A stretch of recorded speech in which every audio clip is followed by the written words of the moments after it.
मुझे यहाँ आके पता लगा कि वहाँ से मुझे भगाया गया, वो तो ठीक ही था, पर यहाँ आके पता लगा कि उन्होंने शादी कर लिया। अच्छा। लोगों ने मेरी बेटी का भी बाहर कभी मेरे से 2 मिनट नहीं जाती थी, ऐसा क्या कर दिया, तो उन लोगों ने सबने मिलके मुझे भी भगा दिया और लड़की को भी ले। नमस्ते दोस्तों, बॉलीवुड बायो टाइम पर आज हम एक ऐसी हकीकत से रूबरू होने जा रहे हैं जो ऊपर से जितनी हसीन और फिल्मी नजर आती है, अंदर से उतनी ही डरावनी और रहस्यमयी है। ये दास्तान है प्रयागराज महाकुंभ की उस मासूम चेहरे वाली लड़की की जिसे पूरी दुनिया ने रुद्राक्ष गर्ल और कुंभ की बेटी कहकर पलकों पर बिठाया था। नाम है मोनालिसा भोसले। मध्य प्रदेश के इंदौर के पास एक ट्राइबल बैकग्राउंड से आने वाली ये गरीब परिवार की बेटी, जिसका चेहरा इतना साफ और आंखें इतनी चमकदार थीं कि लोग उसकी सादगी के कायल हो गए। लेकिन आज वही मोनालिसा एक ऐसी चर्चा का केंद्र बन गई है जिसने पूरे देश को 2 हिस्सों में बांट दिया है। दोस्तों, मोनालिसा के पिता जय सिंह भोसले ने हाल ही में मीडिया के सामने आकर जो बातें कही हैं, वो किसी भी बाप का दिल चीर देने के लिए काफी हैं। उन्होंने बताया कि वो अपनी बेटी के साथ केरल तक गए थे, इस उम्मीद में कि शायद मोनालिसा मान जाए और घर लौट आए। लेकिन वहां जो उन्होंने देखा, उसने उन्हें पूरी तरह तोड़ कर रख दिया। जय सिंह भोसले का कहना है कि उनकी बेटी वैसी नहीं रही जैसी वो इंदौर में थी। उन्होंने सीधा आरोप लगाया कि मोनालिसा का बहुत ही शातिराना तरीके से ब्रेन वॉश किया गया है। पिता ने कहा, मेरी बेटी को उन लोगों ने अपने काबू में कर लिया है। वो पुलिस और कानून की ऐसी बातें कर रही है जो उसने पहले कभी सुनी तक नहीं थीं। उसे सिखाया पढ़ाया गया है कि परिवार के खिलाफ कैसे खड़ा होना है। मोनालिसा ने आरोप लगाया था कि उनके पिता उनकी मर्जी के खिलाफ बुआ के लड़के से शादी कराना चाहते थे। इस पर जय सिंह भोसले ने सफाई देते हुए कहा कि वो सिर्फ अपनी बेटी का भविष्य सुरक्षित देखना चाहते थे। उनका कहना है कि वो फरमान खान के बैकग्राउंड और उसके काम को लेकर डरे हुए थे। पिता के मुताबिक एक गरीब परिवार की लड़की जिसे अचानक इतनी शोहरत मिली, उसे प्यार के जाल में फंसाना बहुत आसान था। उन्होंने ये भी कहा कि वो आज भी अपनी बेटी के लिए फिक्रमंद हैं और उन्हें डर है कि जब ये प्यार का नशा उतरेगा, तब तक बहुत देर हो चुकी होगी। पिता ने केरल पुलिस और वहां के नेताओं की मौजूदगी पर भी सवाल उठाए हैं। उनका कहना है कि अगर यह सिर्फ 2 लोगों का प्यार था, तो इसमें इतने बड़े राजनीतिक चेहरों और पुलिस की इतनी भारी सुरक्षा की क्या जरूरत थी? क्या ये सब इसलिए किया गया ताकि परिवार का दबाव पूरी तरह खत्म किया जा सके? जय सिंह भोसले ने उदास होते हुए कहा, मैंने अपनी बेटी को खो दिया है। वो अब हमारी बात नहीं सुन रही। वो सिर्फ वही बोल रही है जो उसे फरमान और उसके साथियों ने रटाया है। दोस्तों, एक तरफ वो मासूमियत थी जो कुंभ के घाटों पर रुद्राक्ष बेचती थी, और दूसरी तरफ वो डिजिटल जाल था जो फेसबुक की स्क्रीन पर बुना जा रहा था। मैंने हिंदू रीति रिवाज से शादी की है। मोनालिसा हिंदू है। मैंने उसकी खुशी, जो जैसे मोनालिसा बोलेगी मैं उसी तरीके से किया, क्योंकि मैं उसकी खुशी चाहता हूँ, उससे प्यार करता हूँ। तो ऐसा कुछ नहीं है, प्यार में ऐसा कुछ नहीं होता कि कन्वर्ट करना ही जरूरी है कि मैं हिंदू बन जाऊं या मुसलमान बन जाए, ऐसा कुछ नहीं है। सब धर्म बराबर है। सिर्फ 6 महीने या कुछ रिपोर्ट्स के मुताबिक 1.5 साल की इस ऑनलाइन चैटिंग ने मोनालिसा को इतना बदल दिया कि उन्होंने अपने करियर, अपनी साख और अपने माता पिता के आंसुओं तक को नजरअंदाज कर दिया। ये 6 मंथ का प्यार है। 6 मंथ का प्यार। लेकिन दूसरी जगह मेरी शादी करना चाहते थे। 11 मार्च 2026 को केरल के अरुमानूर स्थित श्री नयनार देव मंदिर में जो हुआ, उसने सबको सन्न कर दिया। मोनालिसा ने पुलिस प्रोटेक्शन के बीच फरमान खान से शादी कर ली। फरमान खान, जो महाराष्ट्र का एक एक्टर और मॉडल है और मुस्लिम बैकग्राउंड से आता है। ये शादी इतनी सरल नहीं थी जितनी दिखाई गई। पिता जय सिंह भोसले चीख चीख कर कहते रहे कि बेटी, अपनों में शादी कर, अरेंज मैरिज कर। लेकिन मोनालिसा पर जैसे किसी ने सम्मोहन यानी कि हिप्नोटाइज कर दिया था। उन्होंने तंबनूर पुलिस स्टेशन पहुंचकर प्रोटेक्शन मांगी और पुलिस ने सिर्फ बर्थ सर्टिफिकेट देखा।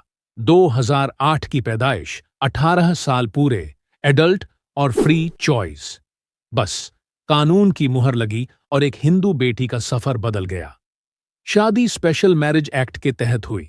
सिंदूर लगाया गया, मंगलसूत्र पहना गया और वहां केरल के बड़े बड़े सियासी चेहरे मौजूद थे। एजुकेशन मिनिस्टर वी शिवानकुट्टी और सीपीआईएम के एमपी ए रहीम ने फोटो खिंचवाए और इसे रियल केरला स्टोरी और सेकुलरिज्म का असली चेहरा बताया। लेकिन सवाल ये उठता है कि क्या यह वाकई भाईचारा है या किसी गहरी साजिश को व्हाइट वॉश करने की कोशिश? मोनालिसा मीडिया के सामने आकर कहती हैं कि यह लव जिहाद नहीं है, सब धर्म बराबर हैं। वहीं फरमान कहते हैं कि 6 महीने का रिश्ता 60 साल जैसा लगता है। सुनने में ये बातें बहुत मीठी लगती हैं, पर दिल के अंदर एक आवाज चिल्ला रही है, क्योंकि हमने देश में इतने सारे पैटर्न देख लिए हैं कि अब डर लगना लाजिमी है। एक 17 से 18 साल की लड़की जिसे दुनिया की समझ नहीं है, उसे अचानक कायदे कानून, पुलिस प्रोटेक्शन और केरल भागने का रास्ता किसने दिखाया? जियागंज से लेकर इंदौर तक हर जगह ऐसे हिडन नेटवर्क सक्रिय हैं जो लड़कियों की मजबूरी का फायदा उठाते हैं। भोपाल में हाल ही में ऐसा ही मामला आया, जहां 2 बहनें गरीब लड़कियों को फंसाकर अपने ही भाइयों से उनका शोषण करवाती थीं और फिर धर्मांतरण का दबाव बनाती थीं। ब्लैकमेलिंग, गंदे वीडियो और पब्स में भेजना, ये सब अब एक हकीकत बन चुका है। कहने को मोनालिसा आज खुश हो सकती है, सिंदूर सिर्फ फोटो के लिए हो सकता है, लेकिन इतिहास गवाह है कि ऐसी कहानियों का अंत अक्सर बहुत बुरा होता है। जब एक हिंदू बेटी घर से जाती है तो सिर्फ एक लड़की नहीं जाती, बल्कि एक हिंदू परिवार कम होता है और डेमोग्राफी बदलती है। 6 महीने में अगर ब्रेन वॉश नहीं होता तो उसे क्या कहें? चंगूर बाबा के केस में 1500 से ज्यादा लड़कियां कन्वर्ट की गई थीं। क्या मोनालिसा भी उन्हीं विक्टिम्स की तरह बाद में रिग्रेट करेंगी? यह सिर्फ एक शादी नहीं है, बल्कि एक बहुत बड़ी चेतावनी है। दोस्तों, यह सिर्फ मोनालिसा और फरमान की प्रेम कहानी पर कमेंट नहीं है, बल्कि ये हमारी बेटियों की सुरक्षा का सवाल है। एक वायरल वीडियो, एक फ्रेंड रिक्वेस्ट और एक आई लव यू पूरी जिंदगी का खेल पलट सकता है। क्या आपको लगता है कि ये वाकई 60 साल का प्यार है या सिर्फ नंबर्स बढ़ाने का एक तरीका है? क्या हमें अपने परिवारों में इन मुद्दों पर खुलकर बात नहीं करनी चाहिए? अपने बच्चों से बात कीजिए, उन्हें सोशल मीडिया के खतरों के प्रति अवेयर कीजिए। कोर्ट्स को भी सिर्फ कागज नहीं, बल्कि असली मंशा की जांच करनी चाहिए। अगर मोनालिसा वाकई खुश रहती है तो हमारी दुआएं उनके साथ हैं, लेकिन अगर यह कोई ट्रैप निकला तो बहुत देर हो चुकी होगी। दोस्तों, ये कोई पहली बार नहीं है। मायानगरी बॉलीवुड में ऐसी कई मिसालें भरी पड़ी हैं, जहां हिंदू बेटियों ने अपने धर्म और संस्कारों को ताक पर रखकर गैर मजहब में शादियां की और अपने परिवार का सिर शर्म से झुका दिया। इसका सबसे ताजा और बड़ा उदाहरण शत्रुघ्न सिन्हा की बेटी सोनाक्षी सिन्हा है, जिनके बारे में हमने आपको अपनी पिछली वीडियो में विस्तार से बताया था। तो क्या अब यह मान लिया जाए कि यह पूरी गलती इस चकाचौंध भरी फिल्म इंडस्ट्री की है? क्या ग्लैम वर्ल्ड की शुरुआत ही लव जिहाद जैसे एजेंडे को बढ़ावा देने के लिए होती है? क्या पर्दे पर दिखाई जाने वाली झूठी प्रेम कहानियां आज की पीढ़ी को गुमराह कर उन्हें गलत राह पर धकेल रही हैं? इसका जवाब आप हमें नीचे कमेंट बॉक्स में लिखकर जरूर बताएं। मोनालिसा ने अब भी अपने करियर की पहली सीढ़ी पर कदम रखा ही था। फिल्म रिलीज भी नहीं हुई और उन्होंने एक ऐसा आत्मघाती कदम उठा लिया है जिसके लिए समाज उन्हें शायद कभी माफ नहीं करेगा। और परिवार के लिए तो वो जीती जागती लाश बन चुकी हैं। अब देखना यह होगा कि जिस फरमान के लिए उन्होंने अपना सब कुछ दांव पर लगा दिया, उस गलती का नतीजा क्या निकलता है। क्या यह रिश्ता टिक पाएगा या फिर कुछ समय बाद एक और फाइल खुलेगी? ऑनलाइन प्यार के जाल में फंसकर अपने चमकते करियर को लात मारकर उन्हें क्या हासिल हुआ, ये तो वक्त की गर्दिश ही बताएगी। फिलहाल उन बदनसीब माता पिता पर क्या बीत रही होगी, इसका अंदाजा लगाना भी नामुमकिन है। उनके घर का चिराग आज किसी और के आंगन की आग बन चुका है। भाइयों और बहनों, हमारी आप सभी से हाथ जोड़कर विनती है, अपने घर की बेटियों को द केरला स्टोरी जैसी फिल्में जरूर दिखाएं। उन्हें समझाएं कि जो दिखता है वो हमेशा सच नहीं होता। उन्हें उस खतरे से आगाह करें जो उनके भविष्य के लिए जानलेवा साबित हो सकता है।